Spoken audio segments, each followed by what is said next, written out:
Okay, hey, what's up, everybody, and happy Sunday.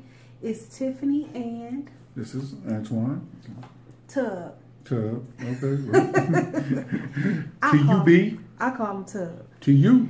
So, we are back with another marriage video. We said we would come every Sunday with a new video.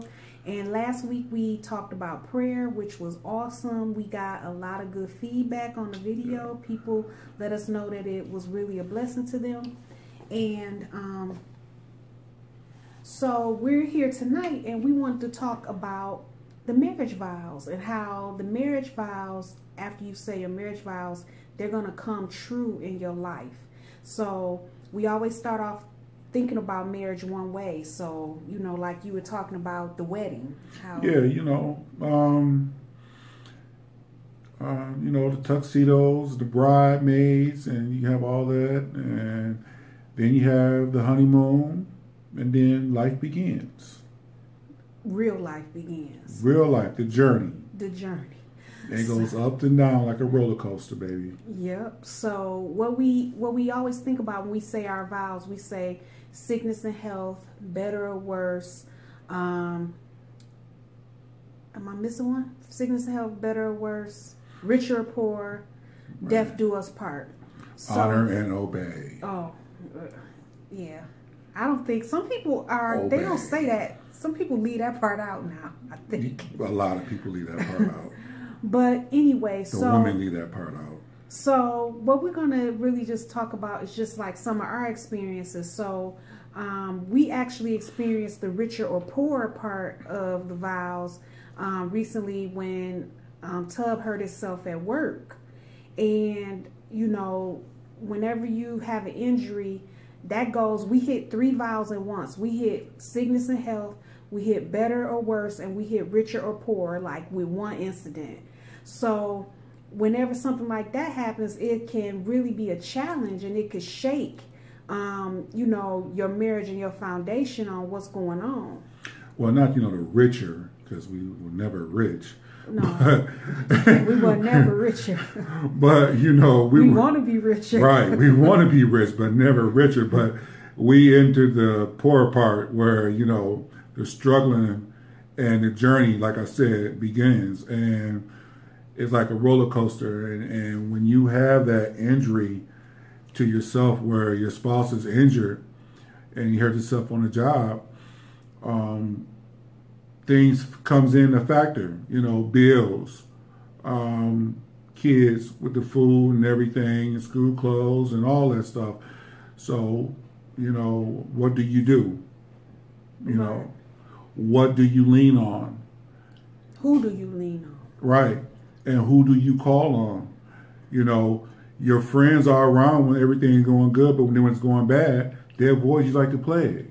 Right. They don't answer your phone call. Oh, man, you know what? I was busy, man. I was doing stuff, And you say, well, man, can I borrow a couple of dollars? Oh, man, I ain't got it. Right. So we learned not to really ask people for stuff. Right. It's like, if we ain't got it, we just don't got it. Right. But it really has taught us to really depend on God. Because as the word says, he would never leave you nor forsake you. So we know that regardless of any of the challenges that we go through, that God is going to be there for us. And that's who we ultimately have to lean on and depend on, God. And with this, what we're saying is, when it comes to the marriage, when we take those vows, you become one flesh. And so the man has to pray, just as well as the wife. The husband has to pray, and he has to pray over his wife, and he has to pray over the family. And one thing he should be praying for is peace and love and understanding. So, when things have that, when things happens, when injuries happen or anything that happens, the man has to get on his knees and start praying. And you got to start asking God to help him lift that burden. But it's better when 2 people are praying. Right. when you got two working together, it's always better than one person. Because when you have two people working together, you can lean on each other and you can draw off of each other. Even like with different things that are happening in your life, like with relatives, we've experienced death in our family. My mother passed in 2016. His dad passed in 2008. And because he had already went through it, he could be a support for me. You know, we work together a lot when it comes to our kids, you know. Teamwork. You know, teamwork, exactly. And so that's definitely a benefit to being together and keeping those vows tight. Because a lot of times people just ignore that one that says death do us part, because they don't want to stick and stay. They just want to just be in it for whatever reason, and then when it gets hard, they want to walk away. You know, it's like, oh, it's not working out.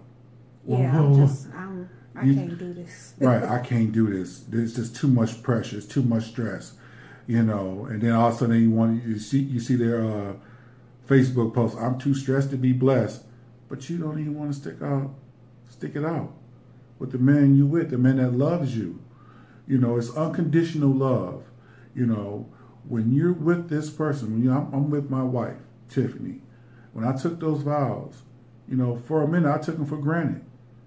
You know, and our marriage was tearing apart. And I had to get back. And I had to get back on my knees and start praying and asking God, you know, hey, show me, change me, you know.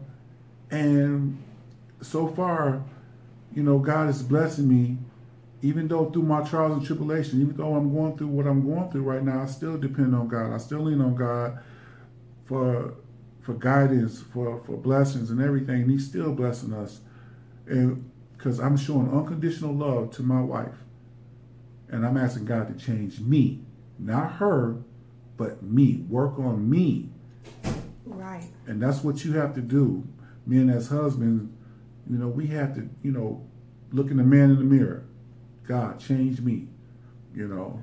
And that's what it's about, you know, because it's easy to blame your spouse. It's easy to think that he's the one that's doing everything wrong. But you know, you can start with yourself and ask God to change you. But I think we had a scripture. Did we have a scripture? Yes, we did. And I'm going to get to it in a minute. And so let's see. The scripture was in Ephesians, where it says,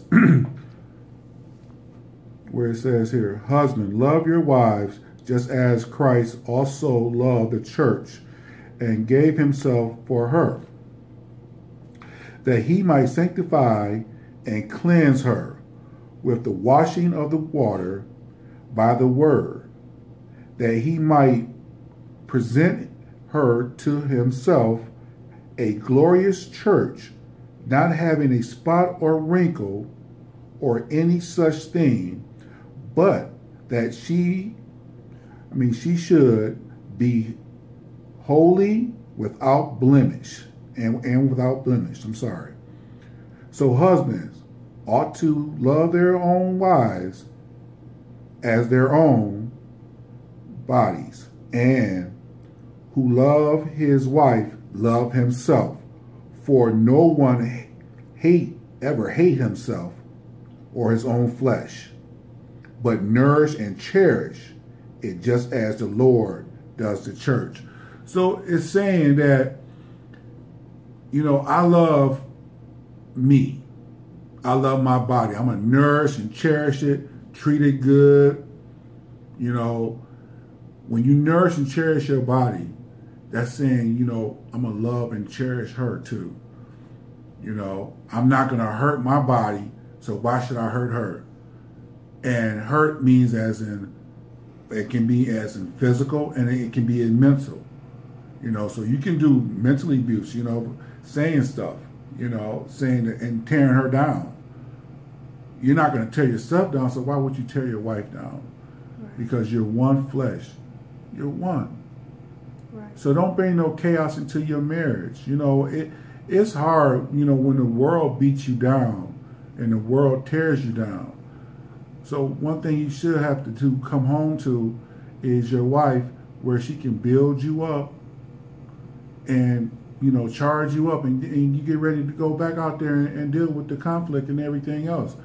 You know, so, you know, men, you know, I'm challenging you to, you know, pray like, you know, pray for love, peace, spiritual growth, and understanding in your house and in your marriage. You know, because that's the one gift that God gave us, is the gift of love. He gave it to everybody. And it's up to us to use that gift. Unconditional love, agape love. So spread that love. Spread that love on your wife. You know, love your wife. You know, hey, love her in spite of, you know, because we all got flaws. You know, Yeah, so we do. You know, love your wife. Even me. I might look perfect, but I'm a hot mess. But we learning though. Mess. We're learning, and we've been in this 19 years, and you know, I want to be married like, hey, you know, 50, 60 years, you know, and to the same woman, you know. When I met her going down Gratiot, minding my own business. You ain't got to tell the story.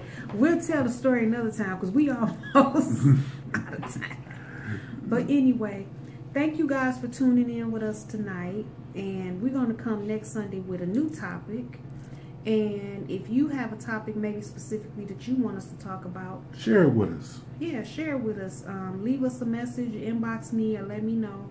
But anyway, give us some feedback. Give us some feedback and keep praying. That's what we talked about last week, prayer. And I challenged you all to pray at least 5 minutes with your spouse. So keep doing that, and we'll keep building on the different things that we talk about. So we're going to sign off. The video's already 12 minutes. So we're going to sign off, and we'll see you guys next Sunday. God bless you. God bless you. Take it easy.